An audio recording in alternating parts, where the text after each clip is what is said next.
Money. What is it? With Professor Chesterton. Today, government monopolizes money, but this was not always the case.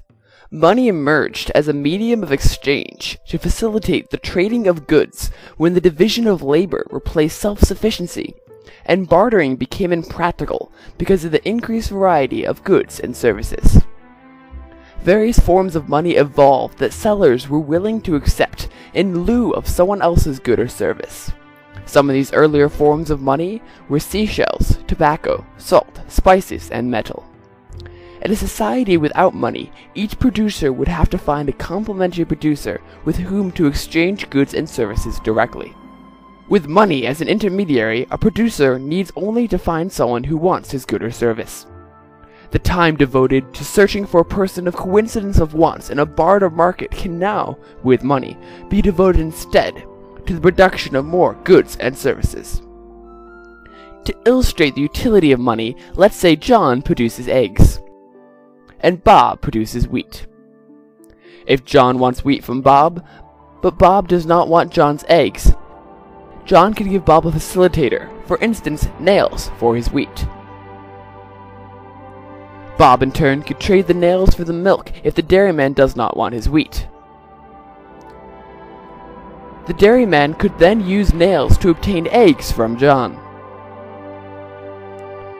The ability to trade indirectly using money provides each person the opportunity to get his preferred choice. In this case, John gets his wheat, Bob gets his milk, and the dairyman gets his eggs. In a voluntary exchange, each party values what is received more than what is given up. In other words, when Bob accepts nails for his wheat, he is valuing the quantity of nails greater than the quantity of what he gives John. Conversely, John places greater value on the quantity of wheat than on the quantity of nails. In a similar scenario, John could give Bob an IOU for a specific quantity of eggs instead of giving Bob nails. As before, Bob doesn't want eggs, but he accepts John's IOU in exchange for wheat, because he knows that the quantity of eggs the IOU represents has value to others. Bob then uses John's IOU in exchange for milk from the dairyman. The IOU can continue to be used in further exchanges until someone redeems it, simply by going to John and getting his eggs, at which time the IOU is void. The willingness to accept John's IOU depends on John's reputation. The more reputable John is, the more readily his IOUs will be accepted. If John defaults on his IOU, his reputation will suffer, and as a result, he may be demoted to trading his eggs only by direct barter for someone who can actually use the eggs. Let's say John always honors his IOU, so that everyone who requests redemption gets a full quantity of eggs. In time, John's IOUs become so popular that only few ever cash them in for actual eggs.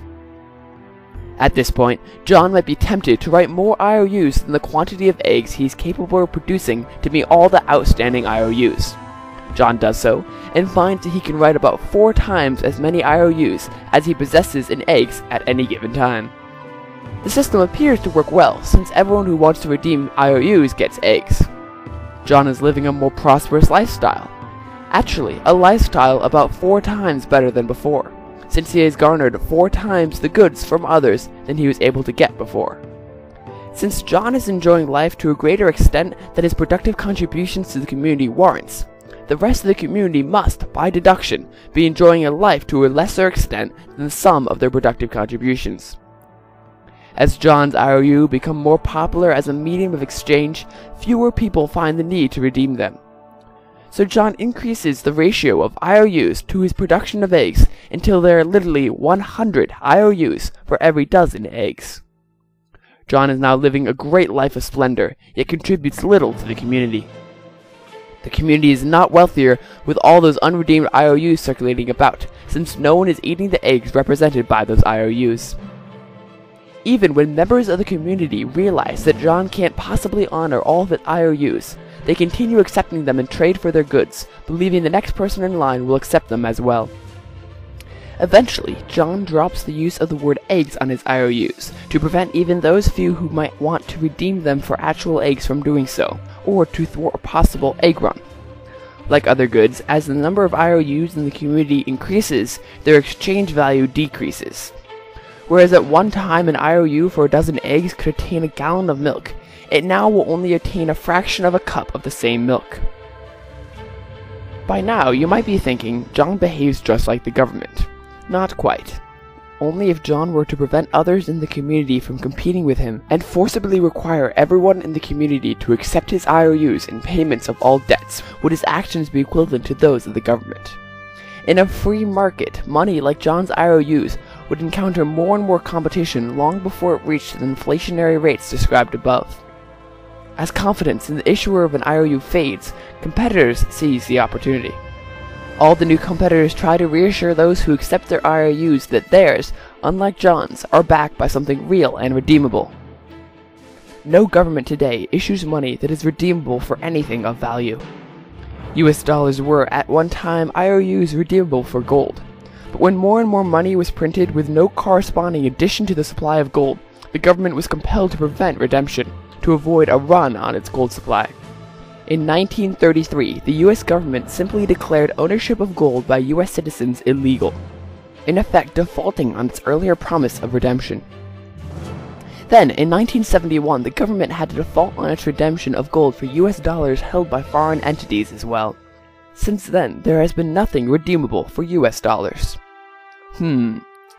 Text taken from a chapter from Inclined to Liberty by Louis E. Carabini. Edited, produced, illustrated, and read by Professor Chesterton.